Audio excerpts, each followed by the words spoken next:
Good morning, good afternoon, good evening, whatever time it might be where you are.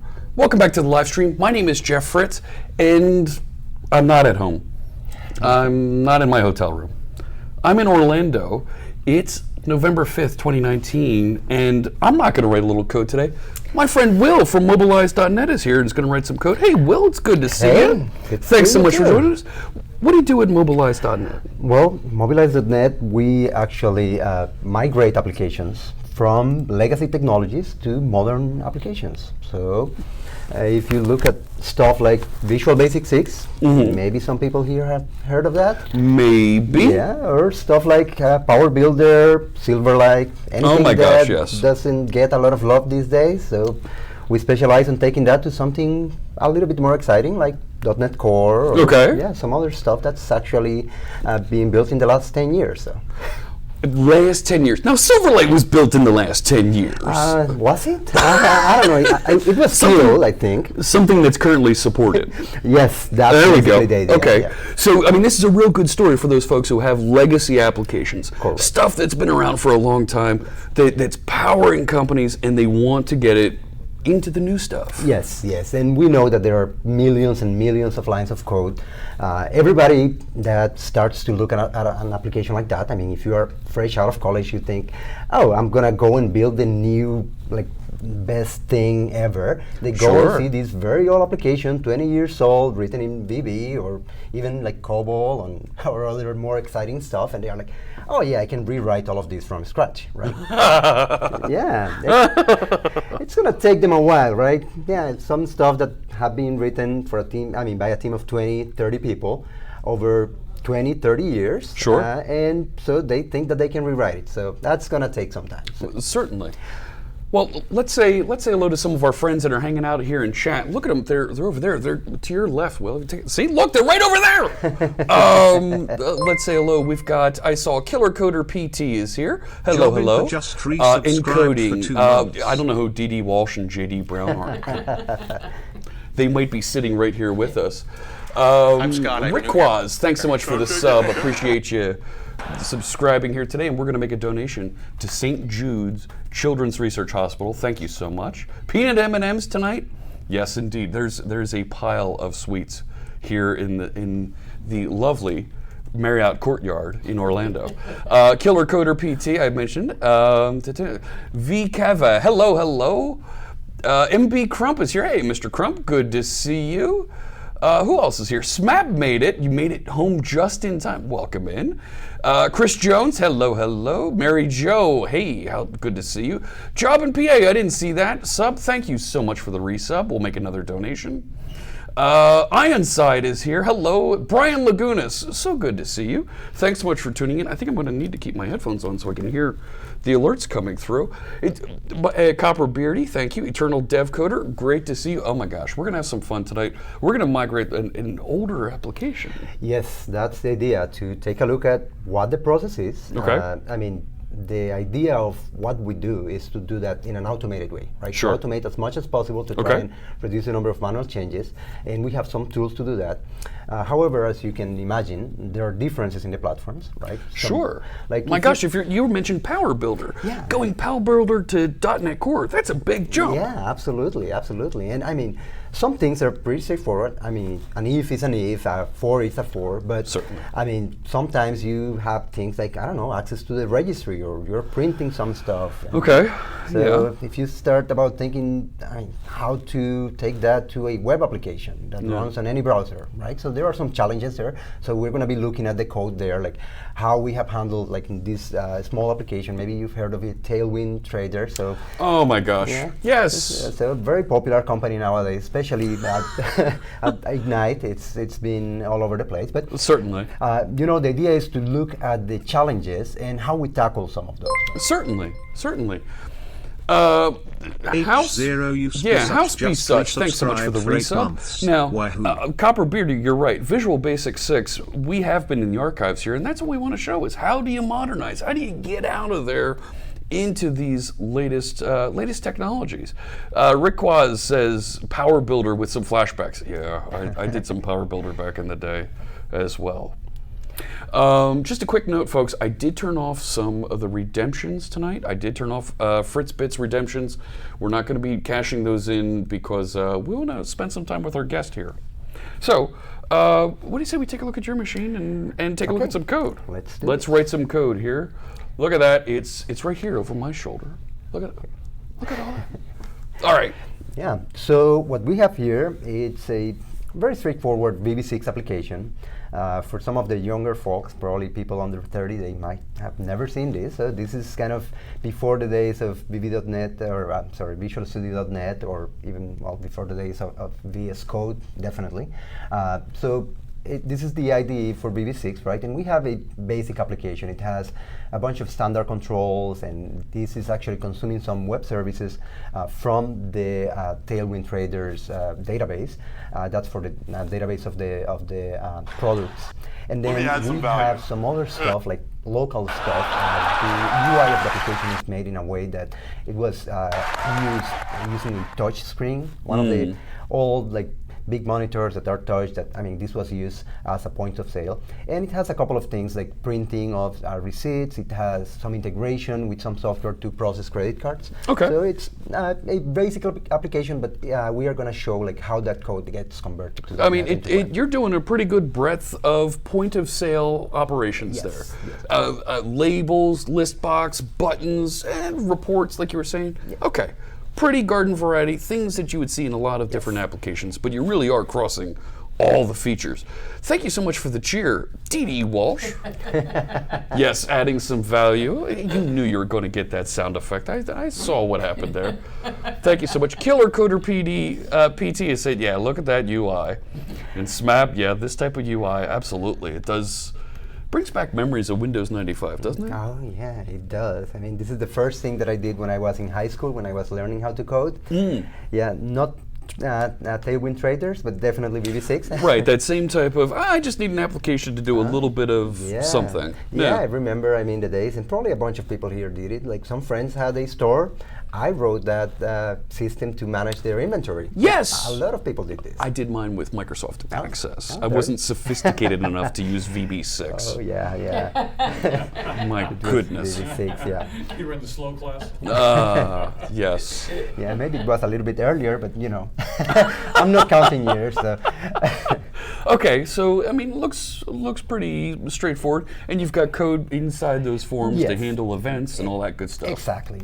So the idea here, pretty straightforward stuff, right? So the events, they're modifying directly the UI components. There will be some database access code. Actually, we have a local database for all of the things that are being stored by this particular application that are in an access database, right? So we are also going to talk a little bit about how that code gets converted and how we migrate that data, because that's another part that's going to be important, right? Especially if you want to take this application to the cloud, right? You want to be able to run it and deploy it on Azure, deploy it on containers once you are in .NET Core. Oh my gosh, yes. So, we need to move the data, so we need to talk about all of these things, right? So this is a very basic application, and actually I have it running over here somewhere, maybe not.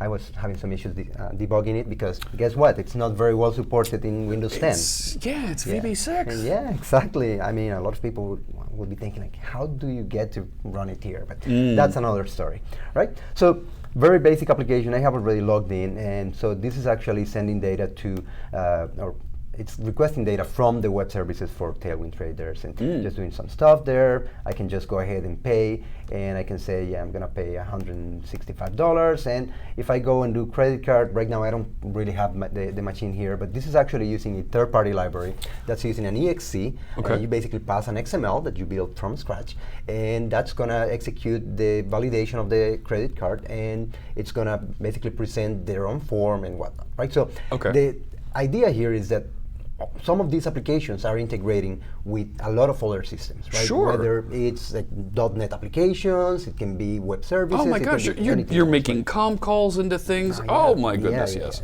Okay. All right. So, the application here, I don't think it's going to be executing the exe, but that's okay. I mean, the whole idea is to see the generated code. So let's look at some code here in VB6 and then how that code gets converted to .NET. So here we have the payment form, right? And so we have the cash event handler, the cash button event handler, and then there is an add payment. So I'm going to go and find that in the .NET version. So we have this little tool called the Visual Basic Upgrade Companion, right? We are on version 8.2 of the tool already. We actually, the company started 25 years ago doing exactly the same thing, converting legacy application. And back in 1998, 1999, we actually were approached by Microsoft because they were looking for somebody to help them migrate Visual Basic applications to their new technology, back then, .NET, right? That was the first version. And so we built this tool for Microsoft. So it was called the Visual Basic Upgrade Wizard. It only converted applications from VB6 to VB.NET. It was very basic, like it didn't have support for any third-party components. It will only convert one project at a time. And obviously no support for C# or anything like that. All right. Come on, man. I love my C#. Don't wound me like that. Yeah. So I mean, in the past 15 years, we've kept working on this tool, and we added support for C# and now support like lots of different third-party components that we can convert. As you know, one of the big things about VB6 was that it had support for thousands upon thousands of OCXs and different components. Oh my gosh, yes. Yeah, people do all kinds of stuff in VB6, right? So we actually have the tool, and we just execute this. We select like which language we're going to target, which version of Visual Studio, and so we generate an application like this that I have over here, right? So this is a WinForms application. This one in particular, it's actually using .NET Core 3, which, in case you didn't know, now supports WinForms, right? Yeah. So I mean, I like where you're going. Yep. So now we have basically the same application written in C#, right? So the same business logic here. So let me get back to the original application. So that's the payment form. So if we go to the payment form in .NET, we can see that, well, we get the exact same things, right? So we even keep like the comments, we keep the names of the methods and names of the variables. So it's the same code, only that it's now written in C#. Right? So that's a very straightforward process. There are not a lot of big challenges there. I mean, it's not 100% automation because there will be some components that won't work, but the code, it's pretty much the same. And the paradigm is going to be the same, right? It's a desktop application that you can run locally. It can still connect to the Access database, right? So no big changes there, right? So if I go and execute this application, this is going to basically show the same application in WinForms. Why WinForms? Well, because it's more similar to VB6 than WPF, right? Some people ask us, like, why not WPF? Well, if you really want a WPF app, you want something that's model view model and that has a lot of data binding and all of this stuff, and you don't really want something that it's WPF but actually has all of the events like independently, like individually written down, and so you don't really want that. So, and that also, well, WPF is not that popular, right? I mean, it's been around. No, but at the same time, you're staying in the same form factor. You're getting the exact same look and feel that you left. Yes. So you're keeping that metaphor. That's good. Yeah. Stay there. That conversion from WinForms to WPF is a whole nother kettle of fish. Exactly. Yeah, that's a kettle of fish. That's an interesting way of putting it. But yeah, right. So this is the same application. I think I entered something a little bit more. Oh, it's not it. Anyway, it wouldn't be a demo if it didn't have an issue. So I'm gonna just. It's live. That's how you can tell this is live out there, ladies and gentlemen. So. Basically the same application. This is like probably 99% automated. There were a couple of small changes that we needed to do manually in order to get it to load and work in the exact same way. But again, it's something that, I mean, if you try to convert this manually, recreate this application from scratch. Yeah, exactly. Months. Exactly. I mean, there are metrics that say that a developer can write an application at up to 50 lines of code per day. And I know that out there are some superstars there that say, oh, I can write 200. But that's net. That's the thing. Yes. That's the thing. I mean, you're not taking into account all of those very lovely meetings coming to Ignite. We love Ignite. Yeah, no. Well, that's okay, but that's going to take numbers from your 200 lines of code. Okay, all right, I can buy that. And there is something to say about it is productive to delete code. Absolutely. So new lines of code, 50 lines. All right, I can buy that. Yeah. However, I mean, if you have an application that you know that works, it's doing what it's supposed to be doing. Nobody knows really what it does. In a lot of cases, like the developer retired 5 years ago, or I mean, he quit 10 years ago. Yes. I mean, and even if it was myself, like the code I wrote a month ago, I really have to go and look at it and try to understand it. What about 10 years ago? Certainly. Yeah, oh my goodness. Right, folks have retired. Folks have moved on. And heaven help you if you run into a situation where a developer was hit by a bus, right? We talk about bus factor. Right? This is the bus factor, yeah. Okay. Yeah, absolutely. And so the idea is that with automation, and again, if you have an application that works as it's supposed to be, because I mean, there are some applications that you might as well just kill, right? Or maybe you wrote a CRM 20 years ago, but now, I mean, maybe you want to go with Salesforce or HubSpot or Dynamics or anything. I mean, there are many things that might cover all of that functionality. There are reasons to migrate, change. But if you've got an application that you built your company around and you just want it to keep right on trucking but be supported, this is a good way to go. Exactly. And so this is very quick, and I mean, if you have really bad code in the original application, we are not going to do magic and create it. Sure, there was actually a question here, will it refactor code along the way? No, it's not going to refactor code along the way, SMAB. But you're going to get something that looks and feels, and if there's a change in the language, still works. Yes, exactly. And there will be like some minor changes. There will be some compatibility elements, right? I mean, for example, typical scenario, you had a record set in VB6, right? Yes, the ADODB record set. Oh my goodness. Yeah, that's in every one of these applications, right? So that's how you work with data. Yeah, while not EOF, you remember that? Yeah. So, well, in .NET, you have a data set, and it works in a slightly different way, right? So we actually have, as part of generated code, some classes that will help with that, right? Okay. It will try to mimic the same behavior, but using native .NET components, right? So that's part of the things that we need to do for every one of these elements that it's not supported in the exact same way. So did you like wrap, and I'm trying to think what the ADONet, it's not, well, there is a record set, right? No, there is no record set. It's a data reader. Data set or data reader. Yes. And what those don't have is the concept of a position, right? So you cannot really go back or go forward and say, oh, give me the element on the record number 10. Right, which you could in the record set, right? So those are the things that we have basically worked on, and that can be done in an automated way, okay? Okay. So the code is easy to maintain, it's readable, and it's something that, again, people can continue to work on, and that is key. And the other thing that's important is that, as you said, like the UI looks pretty much the same, and for good or bad, right? Some people say like, oh, I want this, I mean, it's on a new technology, I want it to look new. The problem is that, I mean, if you have 10,000 users that are working in a call center, you don't want them to relearn all of this. Gosh, no. For some people, the retraining, that cost alone is a disaster. Exactly. Yes. Some people have told us that, I mean, the migration, it's, I don't know, $100,000 for a very large system, but the retraining of these 5,000 users, it's going to be millions. Sure. Right? So they want it to look in the exact same way. And that's one thing that we can help. And it's not just look, it's behave. Yes, absolutely. Right? The user interface is one thing, it's user experience. Absolutely. That's where the training comes in. Yes. Yes. So, all right. I've been asked for an intermission here, so that our friends here, John and Dee Dee, could show off their Mobilize Net T-shirts. Wait, you want to show the back of our T-shirt? There's stuff on the back of the T-shirts. I didn't know there was something on the back.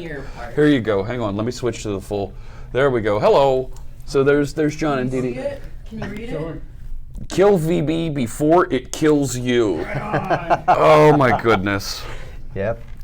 No dancing, Carrie. No.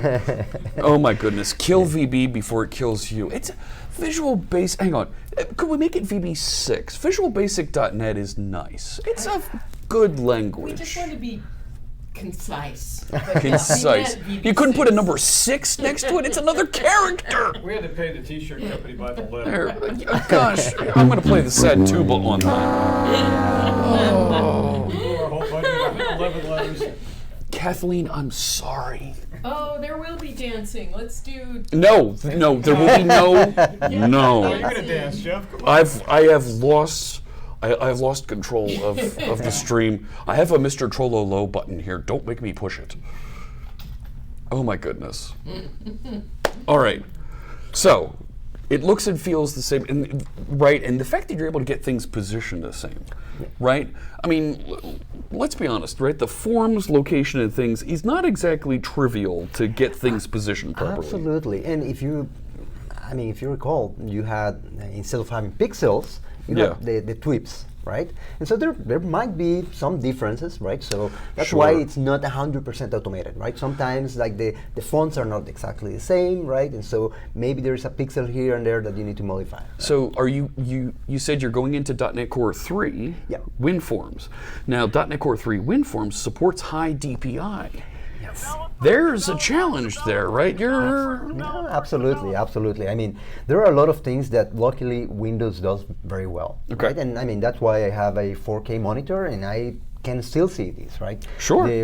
The original way this BB6 application was written, I mean, it will look basically super tiny because, well, it was probably 640 by 480. Right? So luckily Windows handles a lot of these things, but there will be some components. And sometimes elements like comment references for some third-party libraries might have issues, right? And that's where we need to help with part of the project, right? Make sure that we have an alternative that will work and will look just the same in .NET, right? So that's So do you have several components, a component library that kind of comes along for the ride that is shims that you folks at Mobilize built? Shims is it's an interesting way of calling them. Some of them are like that. Okay. They are, they're wrappers. Yeah, they're wrappers that make it look like the original one, Okay. At least from a code point of view, right? Okay. Same interface. Make it behave. Yeah, and Okay. in some cases behave, but sometimes you just gotta go with the new behavior because Okay. I mean the components are just very different. Sure. Right, and this is actually the least challenging part, the .NET version or the WinForms version, because this is like similar. Now the next step that I'm going to be showing is going all the way to a web environment, and that is definitely more challenging. So we're going to go from WinForms to web forms. Yes, or no, it's actually. I was going to say, please don't tell me you're going to do that. No, web forms. No, I didn't like that. View state. No, that's not for me. But we have an ASP.NET Core application that we generate, and we generate an Angular application on the client side. Oh, we're gonna okay. be Add some value. now, a couple of things that I wanted to mention here is that I mean those libraries that you were just Terminator mentioning, we call 100 helper classes, bonus but 10. I mean, we provide the source code for that, so it's not these third-party dark libraries that you have no idea what they do. It's Blazer pure Mr. .NET Magoo code just that you can look resubscribed at, for you can 19 modify, and you months. can Good basically evening. Using the Migrate application. Okay. So now that you've described all that, and we're getting ready to look at that, I want to thank Dee Dee Walsh for another cheer, and I want to thank Blazer Mr. Magoo for 19 months subscribing to the channel. Thank you so much for that. We're going to make donations to St. Jude Children's Research Hospital, and we're going to take a look at Angular with ASP.NET Core application. All right, let's take a look at this. Yeah. Let me jump back over to your code. There's the application. Okay. So, well, this is another tool that we have. It's called WebMap, and in this case, it's an application that was converted from BB6. It can also be used by applications that were written from scratch in WinForms. And that actually, we are in the process of completing the support for VB.NET as a source. Okay. So we could take a VB.NET WinForms application and convert Didi it to a Walsh C# just gifted ASP.NET 5 Core subs. and basically have the same Angular application on the client side. Right?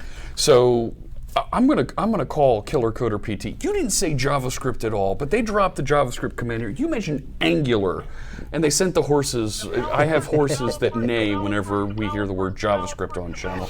Thank you to our new followers. And Dee Dee, thank you so much for 5 gift subs. So Spirit Thief, JAL97, Compile Nix, Smarthy #1 fan, and InstaFluff, another one of our live coders. You just got subscriptions. Thanks to Dee Dee Walsh and our friends here at Mobilize.net. And Will's going to show us here in just a second how we're going to take this to Angular and ASP.NET Core. Yes. All right. Actually, I also wanted to say that if any one of you want a T-shirt like the one we have here, just send us an email or to info@mobilize.net. Okay. And we'll be sending all of these T-shirts. We actually ran out of them because they were very popular at Ignite. And We're making another order, so we're happy to send. info@mobilize.net to request a T-shirt Yep. to kill VB once and for and kill all. VB. These ones will say VB6. They might. I'm getting evil laughter from the other side of the table here, chat room. Trust me on this, right? Oh my goodness. I'm looking for one of my insults here.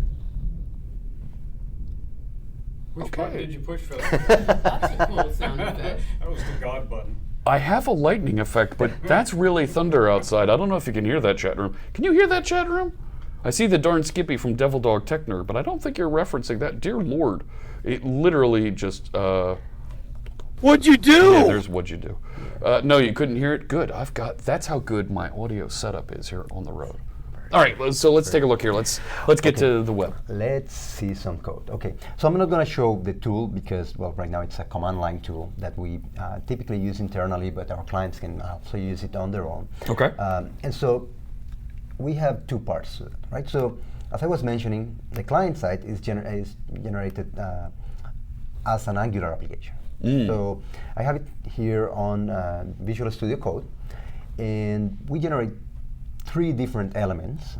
One is the HTML for each one of the screens, each one of the user controls. Okay. We generate a TypeScript file. Typically, it's just like some boilerplate code because what we do, and I'm going to be talking a little bit more about the process and the architecture, is send the data to the server side, and the business logic is going to stay there. Oh, that makes sense. Yeah, exactly. It's going to be more straightforward. So it stays .NET. You don't have to port it. It's Absolutely. there. Yeah. Okay. But you can extend it, and you can, I mean, if you have some validation, some things that can be done on the client side that make more sense, then you can just keep them there and basically save that round trip to the server, right? Sure, So it's sure. extensible. And then we obviously have some CSS to make sure that the application looks similar to the original. Right? So those are the three components. So in this case, I have here basically one folder that gets generated for each one of the elements. Okay. And so, for example, let me go to this cache count form in the original application, actually. So let's see, cache count. There we And go. we didn't say JavaScript again. Don't blurt the horses out. Come on now. All right. Okay, so this. Yeah, so the application or the original form, right, has a bunch of labels, a bunch of text boxes and buttons. Handful of and, buttons. I mean, pretty standard stuff. And so we have things like this one. It's called TXT hundreds, right? So Sure. we go to the generated code on HTML. We got a bunch of Angular components that we have created that basically do the exact same thing that we were talking about, like mimic the behavior of the original application. And again, the code for these elements, it's going to be there. Right now I have it as just packages for Angular, right? But it's basically the same JavaScript or TypeScript components that, oh, there you go, I said it. Oh, they didn't catch you yet. Yeah. So we have the same elements, and they are going to have the same names, right? So the code is also recognizable. There it was. Yeah, there you go. So we get the same elements, right? And so in this case, for example, you have this one that's basically user control. That was the number pad, right? So this is the user control. So we get the components, and we can compose the UIs. Oh, and this for the just makes sense. If you're migrating your application, I want to look for the same components, the same Absolutely. controls. So why not name them the same? Exactly. And Yeah. Okay, that's just being polite. yeah, but also, I mean, if you think about it, most of the people who's gonna come and maintain this application, it's gonna be the people that wrote the original desktop application, whether it was VB6 or WinForms. And I mean, let's face it, it's not very easy to start a Angular application from scratch when you come from a desktop environment. Yeah. Oh, I yeah, mean, yeah. it is.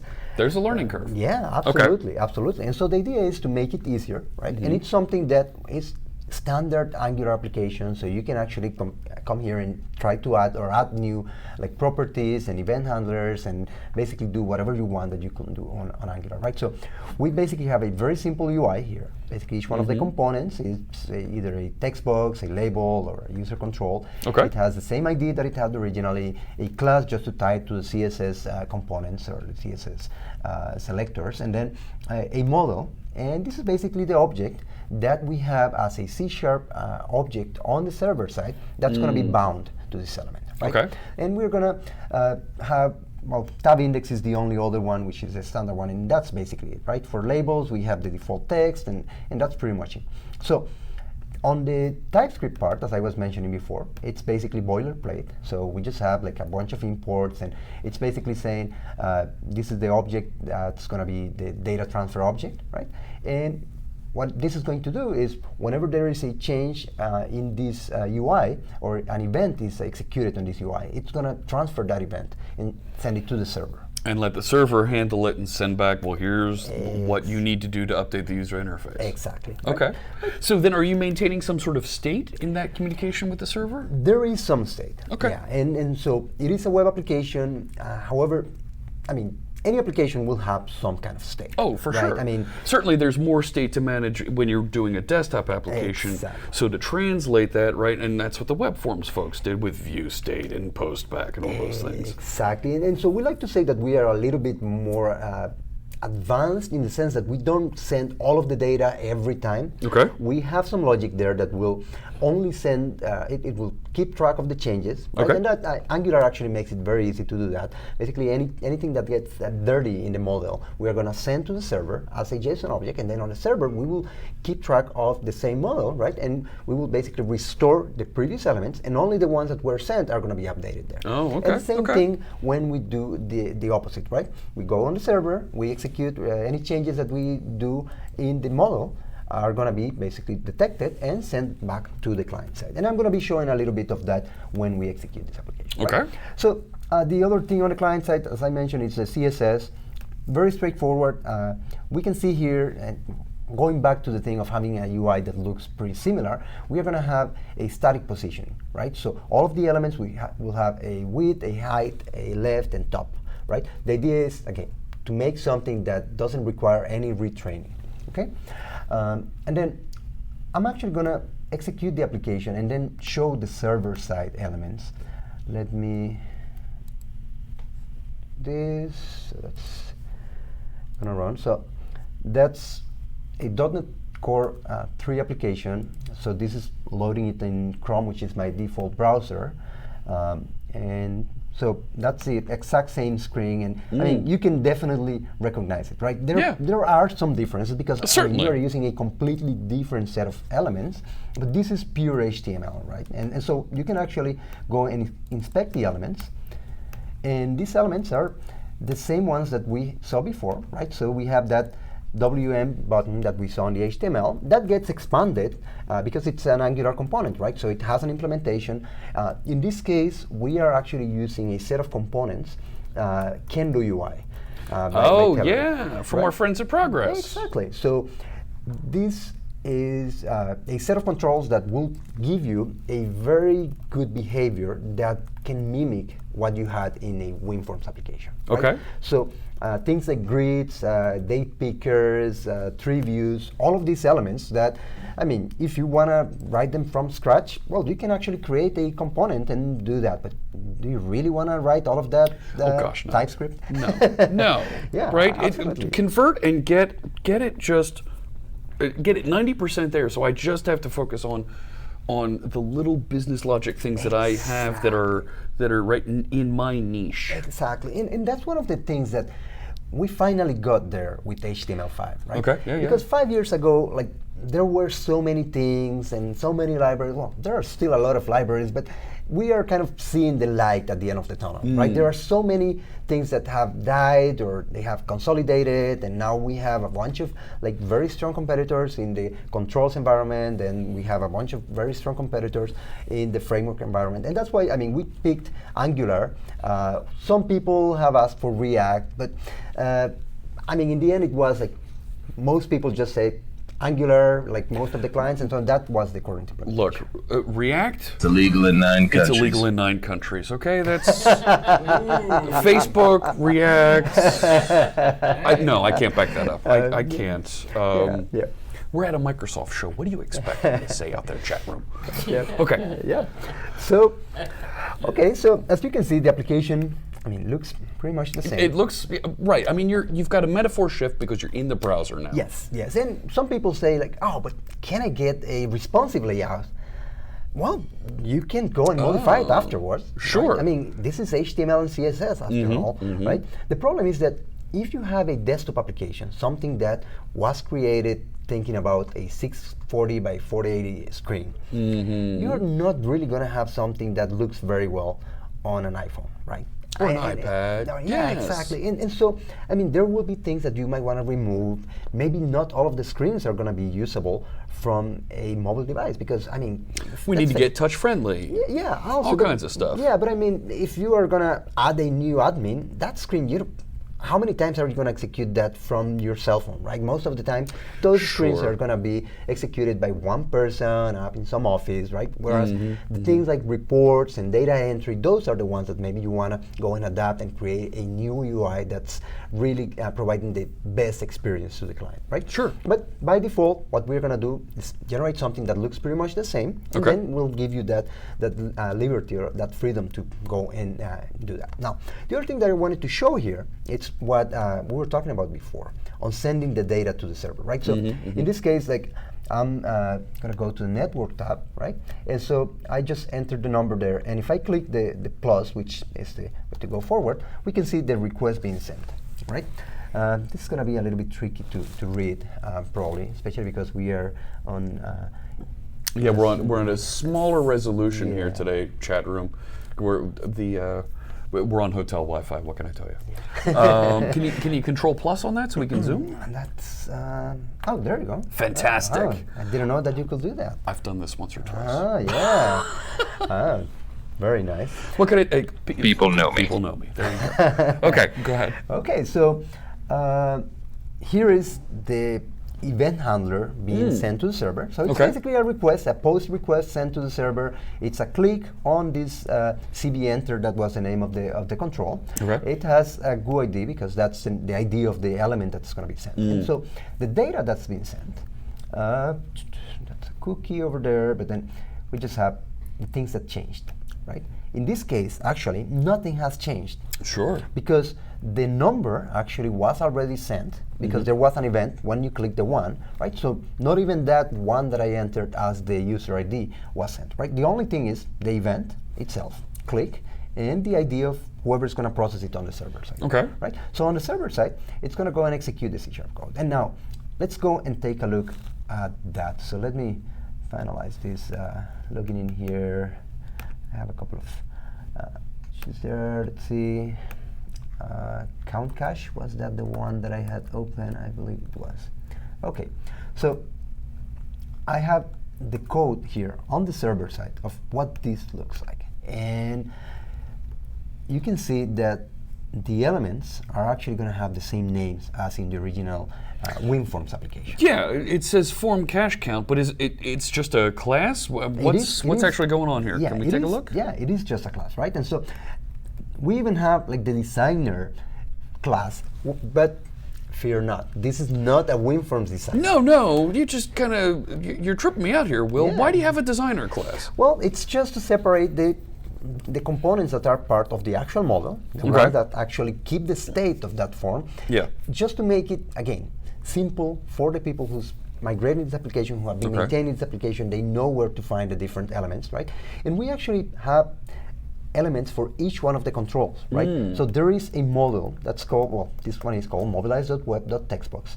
In this case, I actually just have a NuGet for this, but the source code, it's basically following the same structure as the WinForms elements, right? So this is just keeping the state. This is not a WinForms element. This does not have any reference to WinForms. This is just a plain old C# class that maintains the state of that particular component, right? And we have one of those for each one of the original controls, right? And one thing that you're going to notice here it's going to be this intercepted attribute. And this is where the magic happens. So as I told you before, like when we go to the code in C#, right, we can see that, I mean, we can say something like this.hide, right? This being the form, right? And that's the exact same code that you had in the original WinForms application. So let me go to the cache count here. And let me add some value. This, here, this is a form, right? If we go to the actual class, this is going to be, that's not the one. This is going to be extending or inheriting from a system Windows Forms form. If I go to the web one, this is actually inheriting from a mobilized web form. Again, same thing. It's C# class that only maintains the code. It's just passing state around. Yeah, exactly. Okay. And no dependencies on WinForms or anything like that. We will provide the code for this as well, so you can modify it. But going back to the point of the magic, well, when you call hide, this is basically setting the visible property to false, right? And when that's done in WinForms, it's just going to hide it, right? So that's in the runtime. It knows how to hide a control. Yeah. So here, so when you modify any of the properties in the original class, we have it'll be intercepted. And so we have some, let's call it aspect-oriented programming, right? Okay. So there is some logic that will use weaving to basically extend this functionality and actually say, okay, this property was modified, right? So it's going to keep track of those changes. And that way, when we modify that, things like visibility of a form, things like the text of a text box, it's going to actually know that that property was changed, and it's going to send that property back to the client, only that property. So, let's just, for folks who aren't familiar with those terms, aspect-oriented programming and weaving, that's a little bit of an advanced thing that most developers that are just day-to-day building a Windows Forms app or web application aren't familiar with. Aspect-oriented programming, this is, as the compiler's running, it's injecting code. Exactly. And weaving is slightly different. Yeah, so it is injecting a little bit of code, and then weaving, what it does, it's actually because there are some things that, I mean, if you think about elements like a modal dialog in a WinForms application, where you can execute some code and then ask the user, hey, do you want to do this or that? Right. Right. That choice text box that appears on top of everything, like the stupid terms of service agreement that appears on top of everything, and I don't care what it says, agree so that it goes away. Yeah, but if you think about that code, like you are actually pausing the execution of that. And on a desktop application, you don't really care because, I mean, you can just pause it and the state is always going to be held there. Sure. It's just sitting there waiting, doesn't go anywhere. Yeah, exactly. It can be there for days. Now, on the web, you don't really have the privilege of basically executing something that's running on the server and then just pausing it and wait for the user to enter something. Sure. Right? Because you don't really have, I mean, it's on a completely different computer, in a different country probably, and so... If that server is sitting there waiting on it for minutes, hours, this is a problem. Exactly. It's not going to scale. Yeah, and I mean, who even knows if that second request with the response is even going to go to the same server, right? If you're on a farm deployment. So let's take a look here. I love the nickname here, Baron of Cheese. Well done, my friend. Well done. You've won the nickname game tonight, Baron of Cheese. Intercepted, your intercepted attribute here is kind of implementing something like the iNotify property changed. It is, and the idea is that we will process that in a similar fashion, right?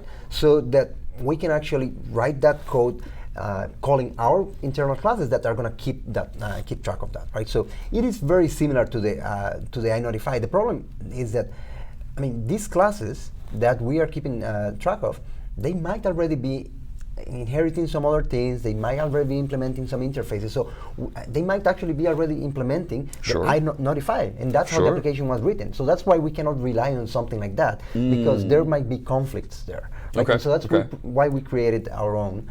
And also, as you say, like most people don't really use all of these every day. Certainly. Now, going back to the modal dialogues, that logic to keep track of that state and basically make sure that at that point it gets saved. I mean, sometimes it requires to expand a lot of the code there. Sure. Yeah, and Okay. so we have had some previous versions that actually did things like promises, right? Where we actually had like multiple methods, and you need to divide like the execution in things that can be resumed and whatnot. So instead of having that in the code that makes it complex and hard to maintain and to read, we actually do that by injecting stuff in the binaries, right? Okay. Basically, so we go to the IL and use some libraries to manipulate that and inject all of that, right? Okay. And so we are basically abstracting that so the users don't have to look at this. And again, coming back to the users who are developing desktop applications, right? So we just take that out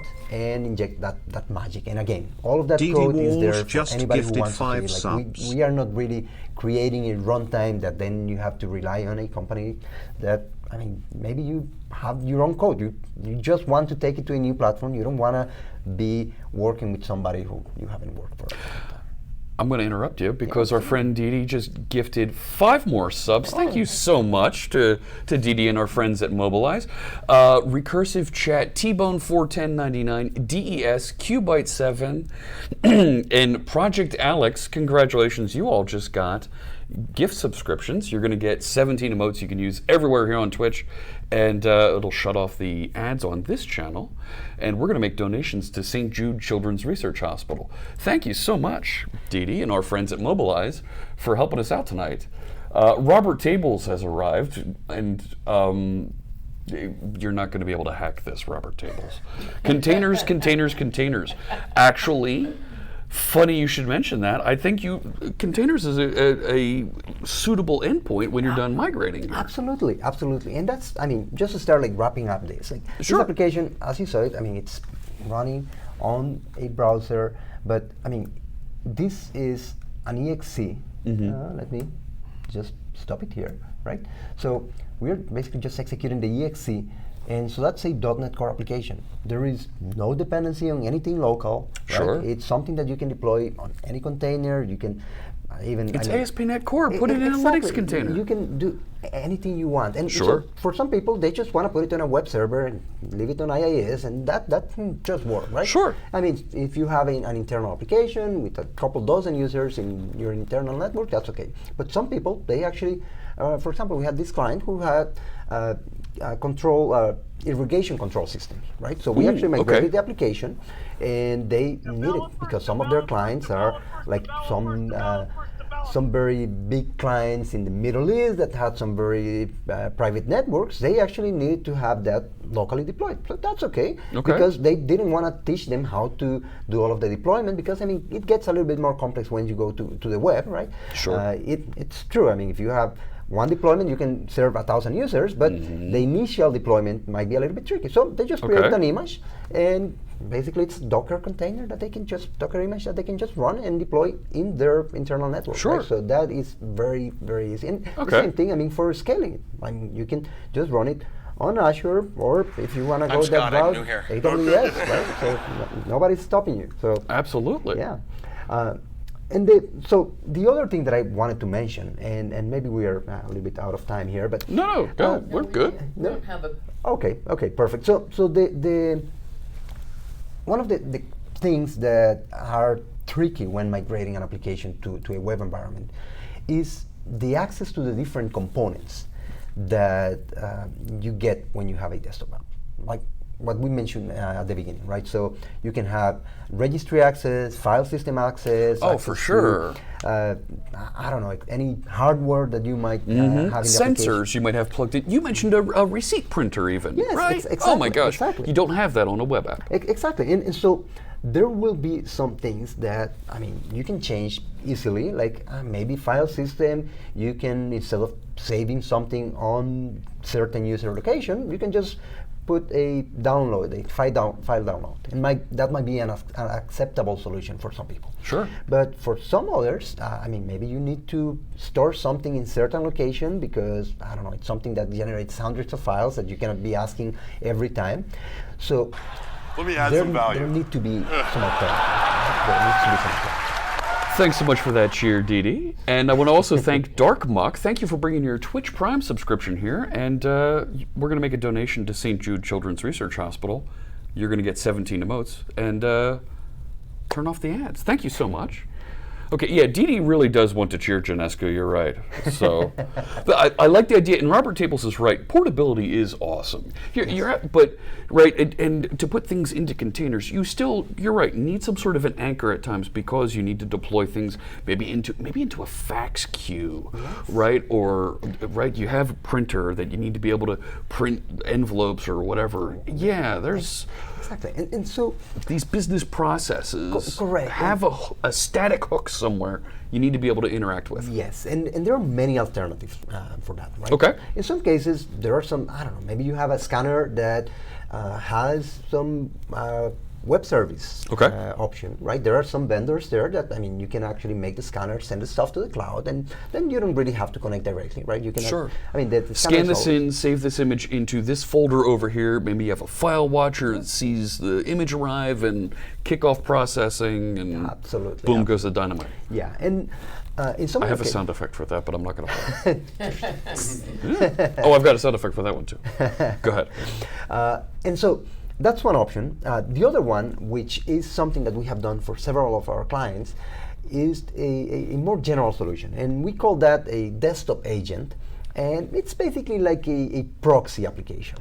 It's a very simple desktop application that people who need to access those local resources, they need to be executing when they need them, right? So in some cases it might be, maybe there is just one computer that needs to be accessing one of the sensors, right? And so you don't really need to have everybody accessing that, so you can just have that application running there, and it's going to be connecting to a web service. In some other cases, it's everybody who needs to print directly, they will need to do that. Because, for example, this application actually has a printing mechanism, right? And so the printing mechanism, it's in the original application, you could just say, in BV6 or in .NET, you could just say, print something, and it can take the default browser or the default printer and send something there, and it's just going to print, right? Sure. You cannot do that on the web. You can say print, but it will always ask you for a confirmation. And that's okay for most scenarios, but we have some clients who basically just generate, I don't know, like, as you say, envelopes that they just need to print and print and print, and they are doing everything, and then at the end of the day, they can just pick up stuff and just go and put it on a mail. Right. There's a mail clerk that's going to pick them up and stuff envelopes at some point. Absolutely. Exactly. So you cannot be confirming every one of those, especially if it's like batch processes or something like that. So, I mean, we created this very simple application that it's called a local agent. Let me plug in here first. I'm keeping an eye on the network connection here, friends, just in case something Something drops. Because we're hearing more and more thunder outside. I So had 6,000 Fritz bits. It's too bad that you've disabled the. no, we shut that off. We'd be doing Comic Sans by now. No Comic Sans. Well, it would be on Will's machine if he's up to doing Comic Sans. That's a whole nother thing. No. So. Yeah. Webbings or Webdings, Wingdings. No, we're not doing any of that. No. Too bad. Okay, so let's see. This was 100. That's a lot of taxes. What is this? Nordics 165. Okay, so let's do continue to see the printing, right? So this is what's going to happen by default when you have a printing. It's always going to ask you, where do you want to print it? And like in this case, I'm just going to go save and Untitled and whatever, right? So this is basically the receipt that we had in the original application. But look at that. Yet, if you're doing a lot of these, to do those 3-4 clicks is a pain in the neck. Absolutely. You can't batch any of that. Exactly. So the idea with the desktop agent that I have right here is that you can add different actions, and it's going to be a tiny application opening a socket. And then on the website, we can actually just go and open that socket and send a command, right? And that command can be handled in a custom way, right? So payment element here, right? Basically what look at that. saying is we are modifying the HTML a little bit and basically saying instead of just binding it to the standard component, we are just calling a method in the TypeScript, right? And on the TypeScript, we are just basically, we created a socket that's going to connect to this port, which just happens On the to- local yeah, application, on and the that's local machine. local machine, yeah, and basically when it's sending the credit card payment or when somebody clicks it, it's just gonna create the message. Now in this case, I mean, this is not really fully implemented, so this is just a static string. Sure. But the idea is to show how this is gonna happen, right? So we just send that command, that action, card charge, and like this is actually not the printing, this is for the credit card, which just calls an exe, but it's exactly the same thing, right? So we go to the desktop agent and we have very simple application. This is 100 lines of code, basically. So we have the server that's listening on the same port. So it's Yeah. basically So whenever there's- you're passing the message in, receiving it here, and yeah, and in this case, it's okay. Execute an action. If it's card charge, just go ahead and execute this. You can put any code you want here. In this case, it's just calling an external exe and passing the arguments. But as you can imagine, you can implement anything here. Like the logic to save stuff to the local file system, done. Printing directly, done. Like send a fax. yeah. Oh my gosh. Yeah, get data from a sensor. You can do that, and in this case, it's very simple. You could, if you wanted a little bit more security, because well, you're opening a port on your computer. Yeah, you're controlling all of the code, but you don't want somebody to go and randomly go to all of the ports Sure. and open it, or somebody who maybe knows what it is. You can implement some security. You can have like I don't know, some kind of handshake mechanism to make sure that only your application is the one talking to this. But it's a very straightforward process, right? So these are the kind of things that need to be done in a manual way, right? There is no way for us to implement something like this in a generic way for every potential scenario. But you've got a hook now that, okay, I can now wire it back up to those manual processes. Exactly. You've got the extensibility there. That's really cool to appreciate, Yeah. right? As a software developer, that there's a gate forward here. Yes, exactly. And sometimes, I mean, these are the typical questions of people like, I don't know, like I have a cache drawer. How are you going to open that with the web browser? Well, this is how, right? You're going to send a WebSocket message into local application that knows how to communicate with that device and do the thing. Yeah, and keep it as simple as possible. And I mean, if eventually, I mean, you decide to go and replace that with something that, again, that can communicate directly to web services, that's okay. You can remove this, right? But sure. It's something that it's doable, so there are no real limitations on the kind of application that you can migrate. And that point is still there. You've taken folks to the 90% mark, 95%. It works and does all these things, so you can wire up and build that shim application that just makes that connection out to the sensor, the printer, the scanner, all those things. Yeah, and I mean the mainframe. Maybe you're doing Don't something. say the mainframe. Don't say the mainframe. That's right, we're freaking out, chat room. He said mainframe. Okay. Yeah. Well. All right. So very cool. I love seeing all the different options that you have to build, to migrate those applications that were built back in the late 90s, the early 2000s. Yeah, and again, I mean, as a summary, I mean, we've taken something that was written 20 years ago. Yeah. I mean, VB6. Yeah, VB6 application. You just create a desktop application, then take that to the web, and we don't need it to be a VB6 application. It can be a C# application, a VB.NET application, a Power Builder application. All of these we can take and generate the exact same interface, the exact same application, migrated and ready to deploy on anything you want. Very cool. I think Duke Twitch here in the chat room has a very good question there. Terms of agreement, that modal dialogue, could that, now that we've seen how this works, could this be implemented only on the client so that the server then doesn't have to wait for that client process? Absolutely. However, remember that there might be a lot of business logic that's executed there, right? So the problem is, okay, what are you going to do with that business logic? I mean, maybe you are accessing the database and you're presenting the user some options from the database, right? So choices. Yes, absolutely. Right, if it's just a modal dialogue that has the do you want to proceed, sure. Yeah. But if I agree with you, Will, if there's a lot of logic in there, do you really want that spread out and running on the client machines when you've opted into a web application? Let me add some value. In some cases, there's some logic that makes sense. And maybe you can just move it there. And we actually can help with some of the logic, basically move it to the client. But in a general way, this is the best solution, right? This is the one that's going to work on every scenario, right? And so, again, things like, for example, what we were doing here, that we clicked different buttons to get some data, basically in this text box, right? Sure. So we had this text box, we click a button, so that's actually by default going to the server, and that's all it's doing, right? So that's some logic that, I mean, we might as well save that boundary, so we can just go to the client side and modify it and do that on the client side. Now, Sure. there are some other considerations, so that means that,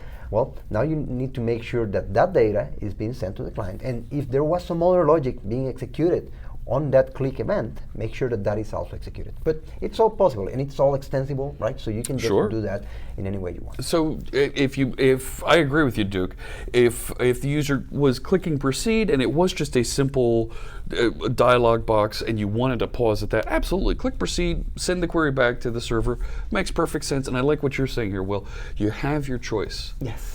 And you don't have to go all the way to the web like you showed us. You could stay in that Windows Forms application if that makes sense. Yes, exactly. And for a lot of people it does. I mean, you have an application that's used internally by a handful of people, or maybe it's something that's used on a very specialized environment connected directly to certain machines, and it's again just 10 machines that have it, whatever.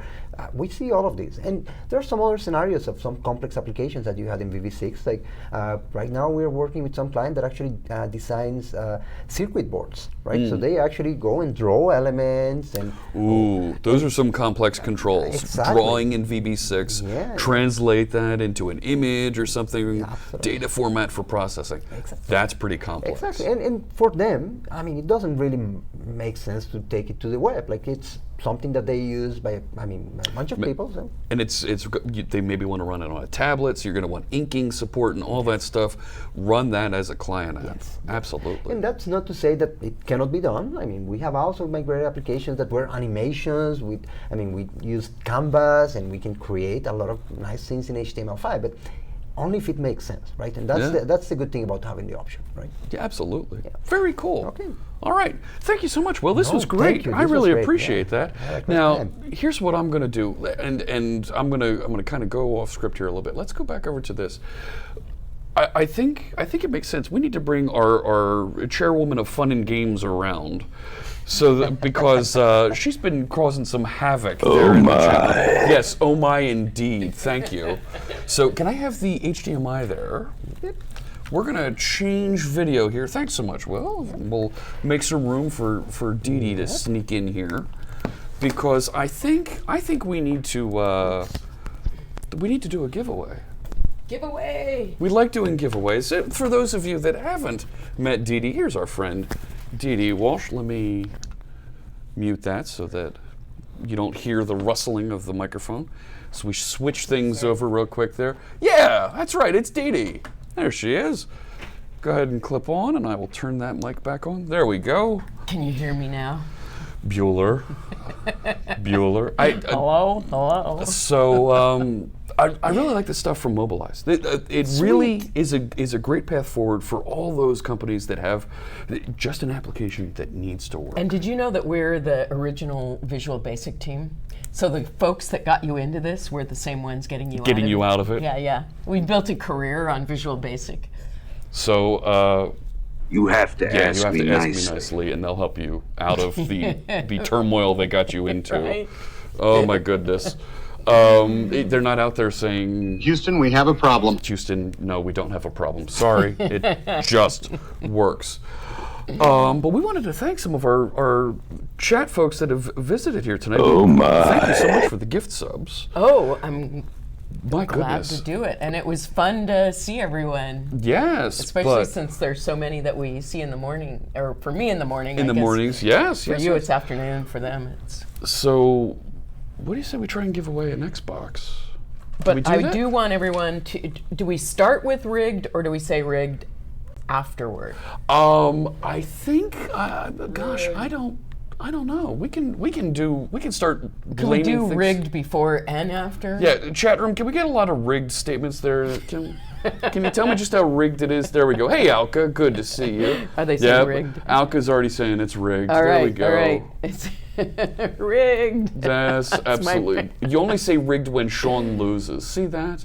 Now, hang on. Gigo was here from, right, our friend Ninja Bunny 9000's friend Gigo was here saying it was rigged when we were at Build and won a Surface Go. Right? Yeah. Yep. Oh my goodness. All right, here's what we're going to do, friends. Let's open this up. We'll set the command to, what should we make the command for folks to enter the raffle? Not .net. Let's make it VB6. Oh, I like that. Exclamation point VB6 will get you into the raffle, and you'll get a chance to win. No, not developers. No. There we go. There you can see the things. It's right over here. You'll get a chance to be entered in. There we are. Exclamation point VB6, and you could win an Xbox All right, One. John, don't do thanks to our VB6. friends here at mobilize.net. Now, what's the matter? Can't you folks figure this out? Exclamation point VB6. Why isn't that? Is everyone doing it? They're doing it, but they're not popping in. Developers. Why are we not?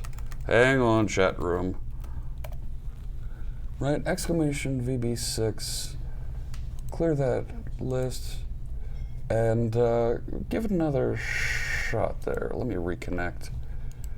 John, can you try exclamation point VB6 there for me? We did get a VB7, it looks like. Well, that doesn't get you in here. I see folks in the chat room entering it, but I'm not seeing anything come through here. Did I lose my connection? I'm connected. Hang on. I'm sorry, chat room. Let me see what's happening here. If I add all the viewers, rigged, Yes. totally rigged. No? Okay, so that added everybody. I'm not going to add everybody. Try that one more time. Exclamation point. Exclamation point VB6. You know what? Let's do this. Let's. Oh, there it went. There it went. Exclamation VB6. And it shouldn't require subscription to get in. There we go. Okay, it's There's filling Alka. up, so everybody go. Go, get that in there. Get it in Exclamation there. point Do VB6. it. Someone redeemed highlight message. Salmon MKC says, "Hello, DD." Hello. So go ahead. There, I'm seeing our friends get into the box. Thank you. So, oh my goodness, 20 folks in. Only for USA. Ask Duke. Twitch. Nope. We figure out how to get it outside the U.S. There you go. We will get it outside the states. Send it by steamboat. Yeah. Steamboat? It's Well- quite hard to do, but we do it. I had to do the German site last time, and Aren't you building a catapult so we can get it over? yeah. A catapult to get it over. Okay. Totally rigged, says Janescu. No, it's not. Say hello in Portuguese. Hola. Yeah, absolutely. How Thank do you for the say follow. hello in Portuguese? Hola. Hola? It is hola? There you go. Do you want to know how you say laptop in Portuguese? How do you say laptop in Portuguese? Lappy toppy. Lappy toppy? That's pretty good, right there. Okay. I ran the online Microsoft store for years. Yeah. And the first time that the Portuguese folks brought me this thing that said lappy toppy, I was like, seriously? I have to buy a lappy toppy? I've only got 22 people in the raffle here. I know there's a lot more people than 22 in that chat room. If you want a chance to win an Xbox One, exclamation point VB6. You see it right there. It's right here. Come on, guys. Key that in. So Nope. prototype 4, there you go. That got you into the box. Everybody doing it? This Are we lappy in? tippy is the tippy tippy. Welsh for microwave oven equals poppity ping. Are you kidding? Is that true, Blazer, Mr. Magoo? That can't be right. Really? Poppity ping? Oh my goodness. Pac-Man Jr., you're in the box there. There you go. Seriously, says Blazer, Mr. Magoo. All right. Wheelchair Sean, is he in? Let's take a quick look-see. Yep, there's Sean. Oh, there he is. Okay. Terrific. All right, tell you what, I'm going to play the Jeopardy music, and when it runs up, that's 30 seconds left. Come on, people. It is so exciting. And the best is the music. Maybe 6 is Irish for it's rigged. Well played, Adam. Well played. All right. Can somebody clip that? Can you clip that? Oh my goodness. We're gonna send that to our friend Kathleen Dollard. Blazer Mr. Magoo says, I love VB6. Right? 3, 2, 1. What do you say we hit the button here? Do it. Go ahead. I'll let you reach up and hit that start animation button. Kick it off. That way you know it's not rigged. It might be rigged. It might be rigged. I don't think you can hear the sound coming through. That's okay. Trust me. Oh, there it goes. This is so exciting. Do the thing. We did the thing, Janescu. It's spinning. Can't you see it? Do the thing. Oh my goodness. Is it rigged though? Is it rigged? It might be rigged. Oh my goodness! Salmon MKC! Woo! Congratulations! You are our winner. You're gonna win you've just won an Xbox One thanks to our friends from Mobilize.net. Thank you so much. I'm gonna, if you don't mind, I'm gonna share that. And will you type in to follow up with DDW at Mobilize.net? Yes, I will send that message over. Has won an Xbox One from our friends at Mobilize.net. And I'm going to change the message here to say twitch.tv, not my channel. There we go. Refresh that. Refresh, does it say it? I can't tell. Thanks to Mobilize.net, there you go, twitch.tv. Fantastic. Oh, my Twitter account's not here. Rigged. Rigged. Oh, dear. Rigged. I'm not going to be able to key that in. We'll figure it out later. All right.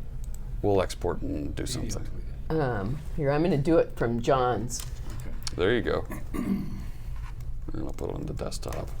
There we go. And we'll put that out on Twitter later. Thank you so much, everybody, for joining us. Totally rigged, schemer. Yes, totally rigged. This was fun today. Thank you so much. Just save the screenshot to System32. Yeah, that's exactly where I'll put it. Thanks. Thanks so much, Alka. So there. What do you think this is? So congratulations, Simon MKC. What happened?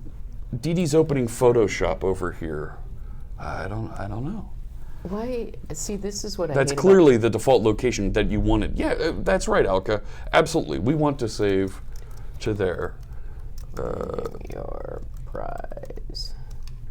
Nobody can ever type on anybody. Fantastic. Well, it's this thing. They're know. so bad. I know. You pay $3,000 for Let's that. stay on Microsoft for a few minutes. Surface, I don't work for the Surface team.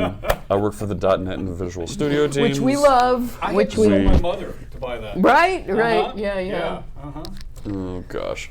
Well, thanks so much. This was This a lot of fun. night. We had a good time. Chat room. I hope you had a good time here tonight. Let's. Do you mind if we take a look and see if there's someone we can raid real quick? Do it. Oh my Let's gosh. Do it. Let's see if we can set up a raid. I'm going to take a look out at what's going out on Twitch. See if there's somebody that we can raid. Tim, let's see. Maybe. No. We could. What about Jitter Ted? We could raid let's raid Jitter Ted. More flailing about learning Vue.js with Spring.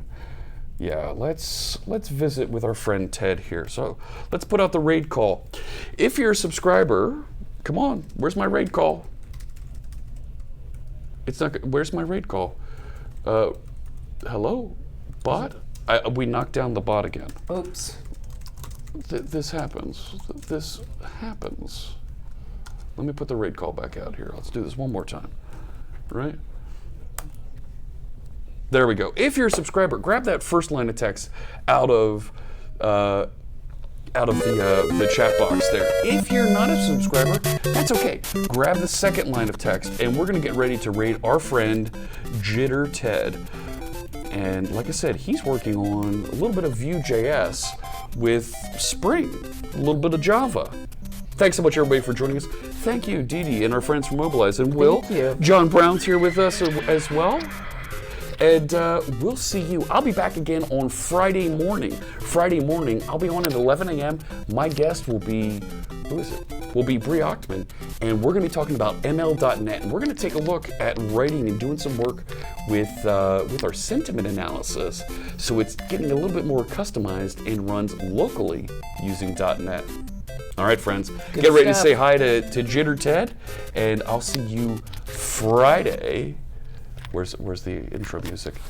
Take care, everybody, and say hi to Ted. Good night. Good night.